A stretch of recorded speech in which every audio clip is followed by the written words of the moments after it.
My skin is black. What you looking My at? skin Yeah, is black. I feel so good My to be skin black right now. is black. What you looking My Embrace skin it. is black. What you looking at? Welcome to episode 38 of the Black in Fashion podcast. Thank you guys for tuning in today. Today, I'm sitting down with Kid from the Chicago Playground. Say hi to the people, Kid. Hey, what's going on, you all? How you doing? Perfect. So for me, I do like this little like icebreaker game, just like it's called This or That, just to kind of like open it up, get a flow. So I say one thing and you tell me which one like you prefer over the other, okay? All right. All right, so bomber jacket or motorcycle jacket? Bomber jacket. I figured you would say that. Baseball hats or fedoras? Fedoras. Okay. Button downs or polos? Say that again, I'm sorry. Button downs or polos? Polos. Polos. And always the hardest, Nike or Adidas? Nike. Nike. All right. Perfect. Yeah. Okay. So what you going to say? No, I'm listening. Go ahead. I'm Okay, here. so I'm going to jump right in, and I want you to tell me a little bit about how Chicago Playground got started and what was your inspiration behind starting the clothing line, maybe a little bit about your background and what fueled your brand. Okay, yeah. Actually, like I said, I get that question a lot, and it's great because my story is pretty much unique. I have an unorthodox way of even coming to this light as being a fashion artist, I like to call myself, as opposed to being a fashion designer. So we're talking about 13 years in this industry, which I've been doing. And I started, like I said, with no formal education behind this craft. I used to work for the city of Chicago for 11 years until I resigned from that. But during my third year, I believe, that's when I caught the light from what I feel it was from God that put the intuition into me into like going into the whole fashion market. And from there, I just kind of like locked in and really found my niche in the whole game. I had to figure out what was my lane going to be. And I reverted back to how prevalent varsity jackets was to us. You know, thinking back when we was in high school, we seen people with these jackets. It was like, man, you had to be about something. You had to be about some type of club, organization, or what have you. So already I've seen how definitely varsity jackets connect with the human mind for the most part. So once I was able to put my design team together, connect with a lot of people that had expertise in pattern making and designing and knowing how to work the sewing machine, because mind you, you're talking to a guy who just learned how to work a sewing machine within his last year. So take back 10 years prior, I mean, I'm rolling with people who already did this, who did the schooling and all this. So now we was able to put a whole thing together in which I was able to go to different fashion weeks, talking Atlanta Fashion Week, New York Fashion Week, and I was able to showcase my talent, you know, from the varsity jacket angle. And from there, I was able to just go into this whole aspect and work with different celebrities in the industry, stores, and even a lot of collaborations I have. And what got me into this is just seeing how people are really inspired by looking at like a multicolored varsity jacket that represented them. So it was just me bringing this whole custom phase into the market of fashion within itself. Oh, that's really dope. That is an interesting approach to it. Mm-hmm. What would you say about like your background and like what school you attended plays like a role in the success of your brand? Yeah. Well, back again, I don't have no formal schooling when we talk about fashion, but I mean like just not like fashion school, but just like as a whole, like where you grew up, what you saw, like not fashion school, but just like where like the core of like where you from, like plays a success and role in your plan. Yeah, I grew up on the west side Chicago, from the Village. Shout out to my people in the Village. Hey. You know, that's out west. So we just grew up, you know, doing the whole project thing, playing in the courtways, hooping, and, you know, just being regular kids. But, you know, I came from there, then went to Farragut High School. That's when I really got into the whole mode of, like, being just top basketball player within the players that I was balling with. A lot of them went off to play professional ball. A lot of them went to D1 colleges, things of that nature. I myself was blessed to go to an HBCU down in Jacksonville, Florida, called Edward Waters College. So I just played the whole basketball field. Yeah, basketball was like my life. You know, I had the whole NBA dreams and all that good stuff. So you take it back from there. I went from college, came back home, and from that's when I got the call from the city of Chicago, and I was just working as a laborer there on a garbage truck, and I just had an exit plan. I just knew that I was going to resign. I knew that, we all are bigger than what they talk about as far as the day job and things of that nature. So Absolutely. I just put my plan together. I just put my plan together, invested into my craft, put the right people around me, and I was able to walk out of that boy. And from there, I was able to take my endeavors on and continue to elevate and leverage off of everything that I was doing. And then from there, now I'm out here living in LA, and it's just been a great journey, That's what's up. I do, of course, I did my research, looked around. I do think that, like, you're an extraordinary, like, visionary. And, like, your use of, like, photography and, like, art direction, it really gives, like, your pieces, like, even more of an edge. So I'm just wondering, like, how do you come up with these, like, concepts? Yes. Well, I'm actually, like you hit it on the head, I'm actually being a visual artist. You pretty much dibble and dabble into different aspects of the art. So even when you talk about Chicago Playground, it's based on the different talents of art. It's all about everybody. They got their different expertise. And it's actually a metaphor to when you think about when we was kids on the playground. We all had different talents. You make them run faster. I can throw a ball faster. He make him do something else better. But we all putting that all together, and we having a one great big fun day.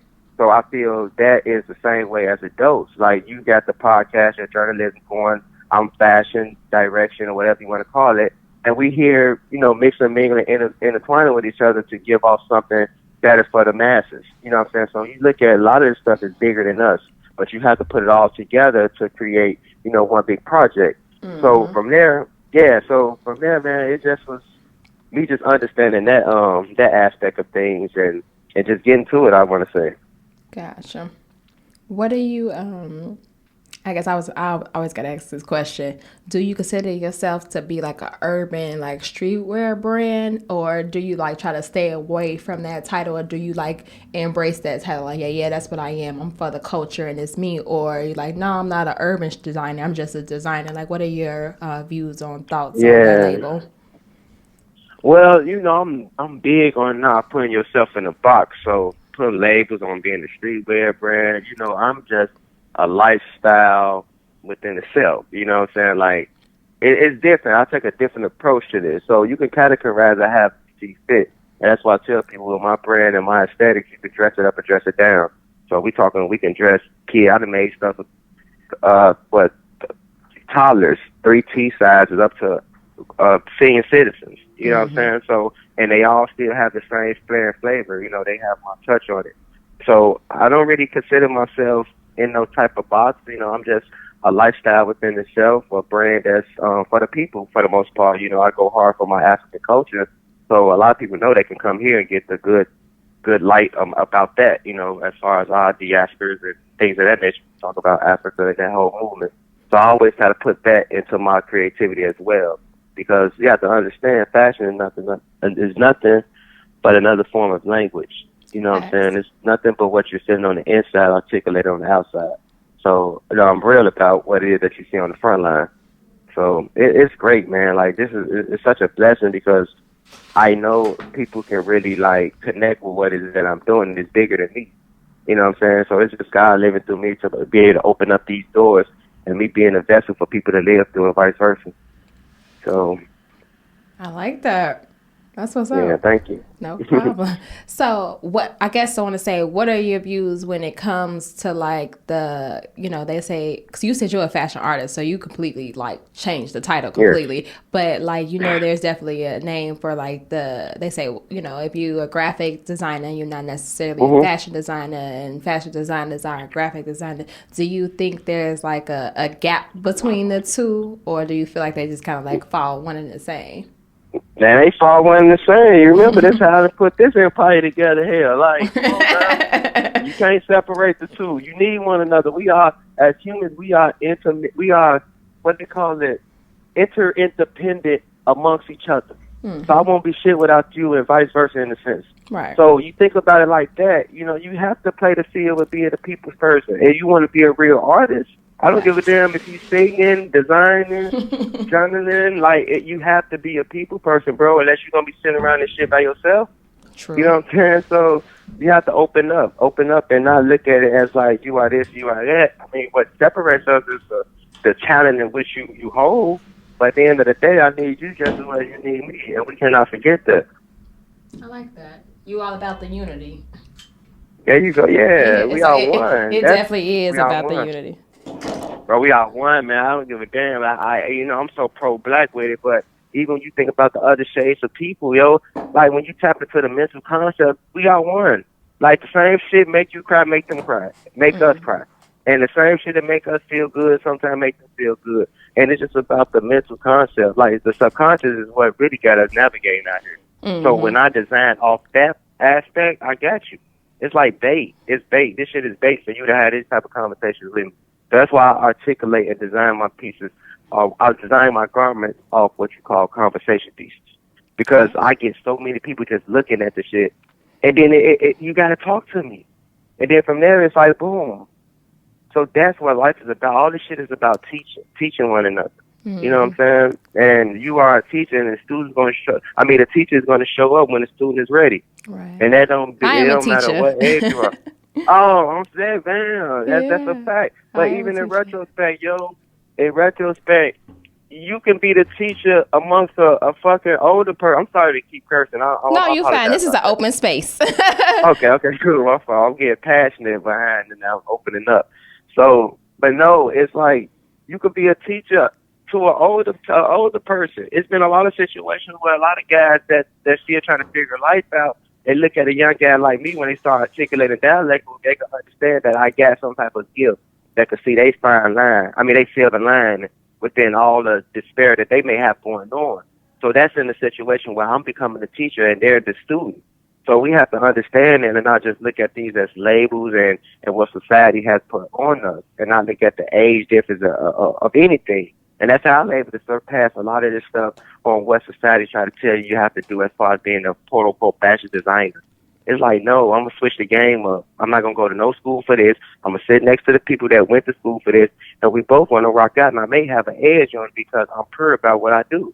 Mm-hmm. So it's like me not being caught up in a trend. It's not none of that. It's like me living the life, and I'm on my own calendar when we talk about this fashion calendar. Facts. So it's not like me following I have to drop by this time. It's like, man, look, I'm going to drop when I drop, and what y'all going to see along this journey is consistency and the voice to be spoken with.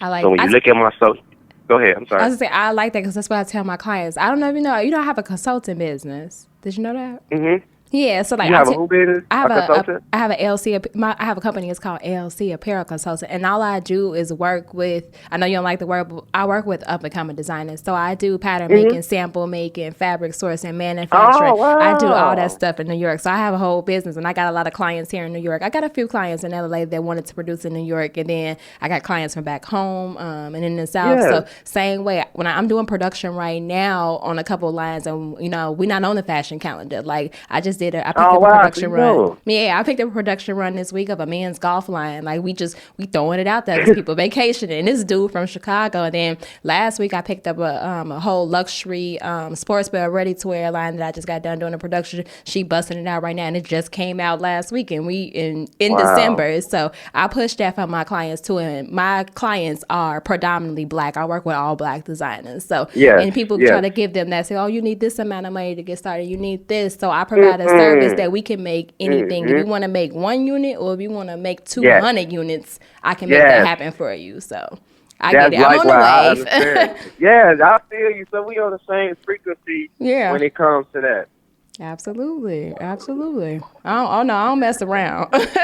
Yeah, man. But that's the type of things that tend to keep us designers or artists as in boxes per se, because you try to sit up here and you look at what they put in front of you and tell you how you have to articulate. You are an artist. You can't do no wrong. Right. But you have to execute on what you're putting out there because you really ain't got a lot of room to make a mistake because now you're sticking out like a sore thumb.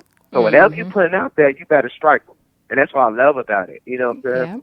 I did a whole episode on customer service too, like especially on our Oh, end, on the black yeah. business end. It's like 3 or 4 episodes ago. I went off. I'm like, we not gonna do this. Not with the black designer world. You know, I had somebody reach out to me like, yo, I've been supporting black designers because I've been watching your podcast. I've been watching what you've been doing, and it made me want to. And then she sent me like some messages that she had a conversation with another black designer, and customer service was terrible. So I'm just like, Wow. oh, we're not gonna do that. So I went through like a whole list of things that you need to do as a black business, just like in the gotta stay on simple, top of like it. simple customer service stuff, like not even Yeah. difficult, like just being responsive, stuff like that. And then also telling your fellow black, but not say I'm not gonna shop here no more, I'm not gonna come here anymore, but giving them that constructive criticism and that feedback to make them better. Because at the end of the day, we are a community, and we do need to stick Exactly. together, and we do need to talk to one another. So if I get a bad experience from a black brand, which I have, like, you know, I've bought stuff from a designer, and me buying stuff from a designer is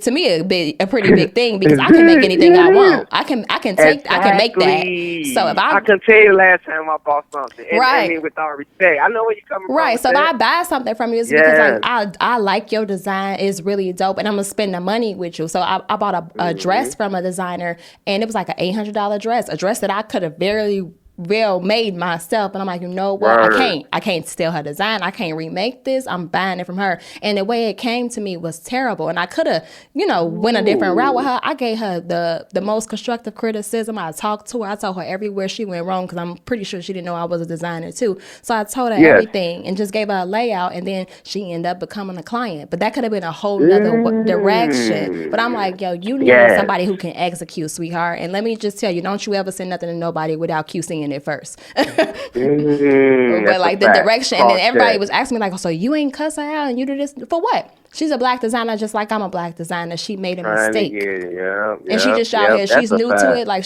I'm not gonna curse her out for doing something. But it was your birthday. Yeah, it was my birthday dress, but we figured it out. And we worked it out. I can fix it, but you know, I don't want to have to fix it because of what I paid. But it's just like, if I gotta do what I gotta do, it still gave her credit, talked to her, and just like wanted to serve as more of a mentor. Like, baby girl, don't do this for nobody else. Like, and look what you get. Right. You get a client out the deal. After Exactly. that being a blessing to her. So that's how it is, man. And it's like I said, it's a selective few of us out here like that that's providing these type of opportunities. Mm-hmm. So it's even good to even know that you even understand this language. So it's not like you're outside looking in. No, I'm in it. I'm in it every day. What That's do you dope, think man. about That's like luxury brands like our Gucci's, our Louis Vuittons, and how their design strategy has shifted more to like African American consumers, like in their corporate sector? But then there's like they shift a little too much, and then that's how you sometimes end up with like blackface on shirts and shit. Yeah. See, that's man, that's a fine line right there. Mm-hmm. Because again, you know, we know they got a bunch of people that's up in those creative seats that's pretty much out of touch with even the culture within itself. Mm-hmm. So I'm not a big fan of the mistakes they made, because it's like, come on, that's too much history, too much stuff out here in the world for you to know certain moves that y'all making. You talk about the blackface thing. Mm-hmm. So for them to come in and put the Dapper Dance in position and Virgil in position, I mean, do you really feel like Dapper something- Dan is in a position, or is that hush nigga money? That's some hush thing. That's some